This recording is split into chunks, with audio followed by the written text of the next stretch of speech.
Hello, Amanda here. Thanks for stopping by. Today I'm going to walk you through this 2-page layout from using the Holly and Ivy Close to My Heart papers. If you haven't already subscribed to my channel and don't want to miss any content, go ahead and hit the subscribe button. I found these photos. They were part of our moving expedition and box unpacking and photos that just fell out of all of these places. And I had already made one layout using this Holly and Ivy workshop kit from Close to My Heart. So you can see that I just have some pieces parts left. These are journaling things and the big tree. And I'll actually post a link to the other video if you want to see all the papers, or you can go to my blog and see it. And I'm showing you here that I chose the Make It From the Heart Volume 3 book, and I'm following pattern 25. And when I say I'm following pattern 25, in my speak, that means I'm using it as inspiration, jumping off point. Sometimes I do them closer to what is suggested than other times, and other times I just kind of am rogue and do what I want. In this particular case, there wasn't any mats necessarily for the photos, and I didn't feel that I wanted to do mats for each individual photo here of mostly XP. And yes, that is the brown dog's name, and I'm a huge Disney fan and have been pretty much my whole life, but XP comes from supercalifragilisticexpialidocious. And for anybody that's also a computer geek, we named our dog before Microsoft Windows XP came out, but we did get a lot of grief over that because their lifespans corresponded in time. So going back to, I didn't want to do mats under each of the individual photos. So I love how this toffee color pattern paper from the Holly and Ivy kit has kind of these snow speckles on it, or just white speckles. So I use it as a photo mat for the whole thing on the right hand page. And here I'm trying to figure out how I want to mat the photos on the left hand page and not have it necessarily be a mirrored image of the right hand page, but also keep it in balance. And keeping it in balance is that I need to have that toffee speckled paper represented on the left page, but not necessarily as a big of a chunk. And then because I cut the one strip that has the deer on it with the foliage, I have some space that I need to cover. So I found this piece of green plaid paper, and it was actually one of the die cuts. So I'm sure it goes to one of the layouts and it has a specific placement, but we're not using it for that. I'm going to mark with my fingers, I think you might have seen there, and then I'll cut that off and tuck that in. And then I'm using this, I'll call it candy cane striped paper from the Holly and Ivy paper pack. And I went ahead and used the whole thing instead of cutting it down, because you can kind of see in between the two photos that are top to bottom a little bit of that stripe poking through. So I'm auditioning different of the die cuts. I pulled a tag out thinking that that would fill the gap between the photos, and it felt a little too big, and I didn't feel like I could cover anything up.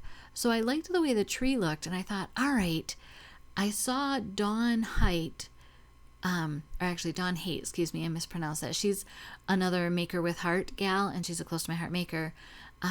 Use these metallic markers in coloring, I think, the October stamp of the month, and I loved it. So I thought, all right, get your metallic markers out, and I'm just kind of doing a sketch Christmas tree form.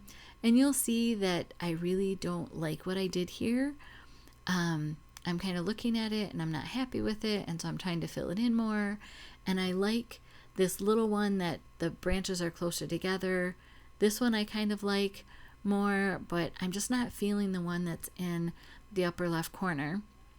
So what do I do with that? I thought about turning the paper over, but I had tested the markers to see how well that they would work on the back side of this paper already. So instead, I'm just grabbing the pieces from the other page, and that hides most of the Christmas tree doodles that I don't like. I'm going to add a couple more Christmas tree doodles on this page, and voila, I have a background. So it's kind of funny. I'm not confident with my doodling, and yet when I'm done with it, when I walk away from it, it just works. And what I cut away from is I didn't make you see me use the different colored metallic markers to put some baubles on the Christmas tree. And again, I just did this as a loose practice. It's not supposed to be a huge monumental work of art. It was just supposed to kind of give the background of the page some interest, and I think I accomplished that. So here I am auditioning more of the die cuts and some of the stickers that all came from the workshop kit. And if you are new to my channel and haven't heard me say this, I really like purchasing the scrapbook kits for the paper packs, because it includes a whole paper pack plus some cardstock, and it has the instructions for how to make 6 layouts or 3 double page layouts. But normally it has so many images and die cuts that I can just use on my own creations and make them my own. And it has some title suggestions on the stickers or sometimes in the die cut. Here I pulled one of the stickers, May your days be merry and bright, and I'm using my embossing buddy to take the stickiness off of that tag, and I did pop dot it up, so that's off the page a little bit. And you will see me, I think, a couple times try to use these. They look like eucalyptic leaves to me because they're dark green and they're kind of have that round shape to them.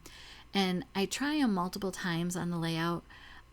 Spoiler, I never find a spot for them on these pages.